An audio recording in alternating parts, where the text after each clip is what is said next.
سبيل الدموع سبيل مريح تنهد يا صاحي كي تستريح وغص الدعاء الخفي الصريح يسعك الفضاء الرحيم الفسيح.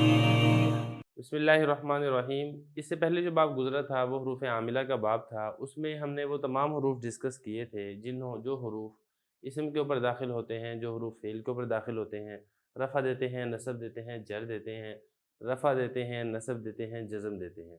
اب یہ والا جو ہمارا آج کا باب ہے یہ ہے افعال کے متعلق۔ جس طریقے سے حروف عمل کرتے ہیں اسی طریقے سے فعل بھی عمل کرتے ہیں۔ فعل کا عمل کیا ہوتا ہے؟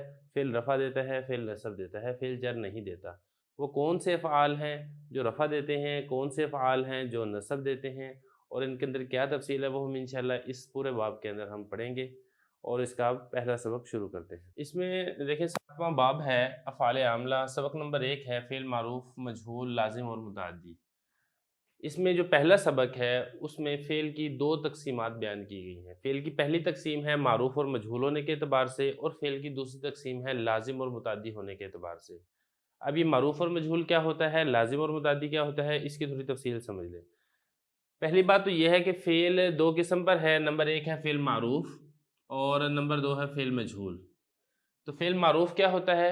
معروف کہتے ہیں معلوم فعل کو۔ فعل معروف اس فعل کو کہا جاتا ہے جس کا کرنے والا معلوم ہو، یا دوسرے لفظوں میں آپ یہ بھی کہہ سکتے ہیں کہ فعل معروف وہ فعل ہے جس کا فاعل معلوم ہو۔ مثال سے بات ذرا سمجھنی آسان ہو جائے گی۔ جیسے میں کہتا ہوں ضربہ زیدن، زید نے مارا۔ اب یہاں پہ دیکھیں ضربہ یہ فعل ہے اور زیدن اس کا فاعل ہے، اور فاعل یہاں پر معلوم ہے کہ مارنے والا، فعل کو انجام دینے والا جو فاعل ہے وہ یہاں پر زید ہے۔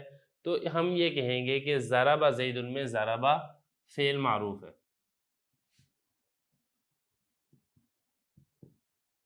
یہ تو ہو گیا فعل معروف۔ دوسرے نمبر پر آتا ہے فعل مجہول۔ فعل مجہول یہ فعل معروف کے بالکل الٹ ہے۔ اس میں کیا ہوتا ہے؟ اس میں یہ ہوتا ہے کہ فاعل معلوم نہیں ہوتا۔ فعل تو موجود ہوتا ہے لیکن اس فعل کو کیا کس نے ہے، اس کا فاعل کون ہے، یہ والی بات معلوم نہیں ہوتی۔ اس کی مثال سے اس کی بھی بات سمجھ آ جائے گی۔ مثال اسی کو آپ کر لیں فعل مجہول میں ضرب زیدن۔ اب ضرب زیدن میں آپ دیکھیں مارا گیا زید۔ پہلی بات تو یہ سمجھے کہ اس میں جو زید ہے یہ ضربہ کا فاعل نہیں ہے، کیونکہ اس کا اگر آپ ترجمے پر غور کریں گے تو ترجمے سے معلوم ہو رہا ہے کہ زید مارا گیا، یعنی زید کو مار پیٹی ہے، زید نے خود مارا نہیں ہے۔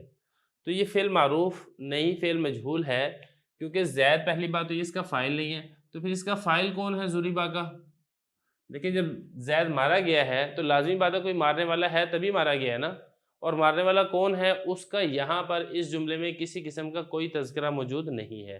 تو اسی کو کہا جاتا ہے فعل مجہول، یعنی جس کے فاعل کا تذکرہ موجود نہ ہو، جس کے فاعل کا ہمیں بالکل معلوم نہ ہو کہ کون ہے اس فعل کو سر انجام دینے والا۔ یہ تو ہوگی 2 مثالیں فعل معروف کی اور فعل مجہول کی۔ اب اس کے بعد آپ یہ سمجھیں کہ فعل کی 2 قسمیں مزید ہیں، ایک ہے فعل لازم اور دوسری ہے فعل متعدی۔ یہ جو اوپر والی 2 قسمیں تھیں فعل معروف اور فعل مجہول، یہ علیحدہ تقسیم ہے، اور جو نیچے والی 2 قسمیں ہیں فعل لازم اور فعل متعدی یہ الگ تقسیم ہے۔ اب یہ کیا ہوتی ہے یہ والی بات بھی آپ سمجھ لیں۔ سب سے پہلے نمبر پر ہے فعل لازم۔ فعل لازم اس فعل کو کہا جاتا ہے جو فاعل پر مکمل ہو جائے۔ پہلی بات اب یہ سمجھے کہ فعل کہتے ہیں کام کو، اور کام کے لیے کام کے کرنے والا موجود ہونا ضروری ہے، کہ کام کرنے والا ہوگا تبھی وہ کام پایا جائے گا نا۔ اگر کرنے والا موجود ہی نہیں ہے تو پھر وہ کام کیسے پایا جا سکتا ہے؟ فعل لازم میں اور متعدی میں فرق یہ ہے کہ لازم میں فعل ہوتا ہے اور اس کا فاعل ہوتا ہے، یعنی فعل اپنے فاعل سے مل کر جملہ مکمل ہو جاتا ہے، اس کے لیے مزید کسی مفعول کی ضرورت نہیں ہوتی۔ مثال سے بات سمجھ میں آئے گی۔ مثال ہم لازم میں یہ کہتے ہیں ذهب زید، زید گیا۔ اب اس مثال میں آپ دیکھیں کہ زید گیا، ذهب فعل ہے، زید اس کا فاعل ہے، فعل اپنے فاعل سے مل کر جملہ فعلیہ خبریہ مکمل ہو گیا۔ اس کے لیے کسی مفعول کی ضرورت نہیں ہے کہ فعل کسی مفعول کے اوپر واقع ہو، اس کی ضرورت نہیں ہے۔ اس کی کچھ اور مثالیں بھی سمجھ لیں۔ ذهب زید، مات بکر، بکر مر گیا۔ جلسہ خالدن، خالد بیٹھ گیا، یعنی وہ فعل جس میں مفعول کی ضرورت پیش نہ آئے اس کو فعل لازم کہا جاتا ہے۔ اور فعل متعدی میں یہ ہوتا ہے کہ فاعل کے ساتھ ساتھ آپ کو مفعول کی ضرورت بھی پیش آتی ہے، صرف فاعل پر وہ فعل مکمل نہیں ہوتا۔ اس کی مثال کیا ہوگی؟ اس کی مثال آپ ضربہ ہی دیکھ لیں، ضربہ زیدن اگر ہم کہتے ہیں زید نے مارا،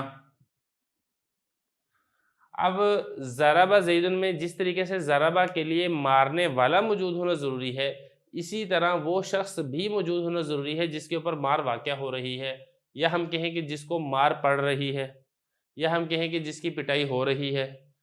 تو یہاں پر فعل اپنے فاعل زید کے ساتھ مکمل نہیں ہوتا، بلکہ اس کو اس کے ساتھ ساتھ مفعول کی ضرورت بھی پیش آتی ہے۔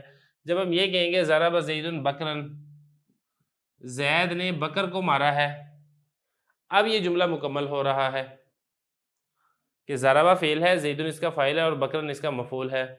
تو فعل لازم میں فعل اپنے فاعل سے مل کر جملہ فعلیہ خبریہ مکمل ہو جائے گا، اور فعل متعدی میں فاعل کے ساتھ ساتھ آپ کو مفعول کی ضرورت بھی پیش آئے گی، تو اس کو کہا جاتا ہے فعل متعدی۔